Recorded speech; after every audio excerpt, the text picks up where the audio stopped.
we're going to derive the equation for our maximum ultimate moment using the second method for which mag-moment naman tayo about the centroid ng ating compression block.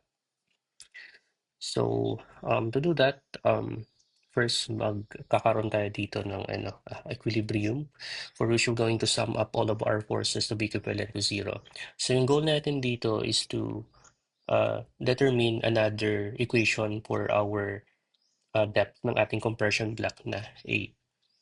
So, if we're going to sum our forces, di ba? We have only two forces here. We have yung tensile force from our steel reinforcement and our compressive force from our compression block stress. So, T will now be equivalent to C. If we're going to substitute the equation for our T here, so this is equivalent to AS times Fy, and yung C natin is 0.85 Fc prime A times B. Now, if we're going to divide both sides of our equation by 0.85 Fc prime B, our A here will now be equivalent to ASFY all over 0.85 Fc prime times our B. Now, if we're going to multiply a factor of D all over D dito sa kabilang equation, so therefore, our A here will now be equivalent to AS times B times D times FYD all over 0.85 times yung Fc prime. Now, take note, yung ating steel ratio is also equivalent, di ba, to AS all over PD. So therefore, we can represent our equation ng ating depth ng compression block in terms of our steel ratio. This will now be equivalent to our raw times yung Fy times D all over 0.85 Fc prime. After that, we're going to sum up our moment dito sa centroid ng ating compression block. So, for which magkakaroon tayo dito ng moment. So, yung nominal moment natin will now be equivalent to our T times yung moment arm natin na D minus A all over 2. And if we're going to substitute the equation for our T here, which is equivalent to AS times Fy, ito na ngayon yung magiging equation natin. And after that, we're going to multiply both sides of our equation here by the strength reduction factor na phi. That's why meron tayong equation na ganito. And after that, we're going to substitute the equation for our depth of our compression block dito sa ating equation. So ito na ngayon, na-substitute na. Then, if we're going to simplify, 0.85 times 2, that is now equivalent to 1.7. Tsaka yung Fc prime dito ay malalagay na doon sa ating divisor. Now, take note, itong AS natin dito, this is also equivalent to rho times our BD. So, ito na ngayon, we're going to substitute it na dito sa ating equation. Tapos by dito, meron na tayong rho BD.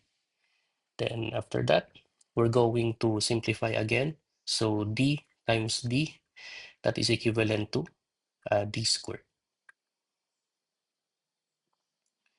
And then we're going to divide both sides of our equation here by phi PD squared. Take note no, yung phi mn natin, this is also equivalent to our mu. Then if we're going to divide both of our equations by phi bd squared, so ito na yung magiging equation natin. Mu all over phi bd squared. Dito sa mga cancel na yung maiiwan na lang is yung fy times rho times yung 1 minus rho fy all over 1.7 fc prime. Now, take note yung Rn natin or the coefficient of resistance, di ba? This is equivalent to our mu all over phi bd squared. Now, if we're going to represent it yung ating moment into maximum ultimate moment, therefore, yung ating coefficient of resistance magiging at its maximum din. So, therefore, yung mu max natin, if we're going to cross-multiply it sa kabilang equation, yung mu max will now be equivalent to phi Rn max bd squared.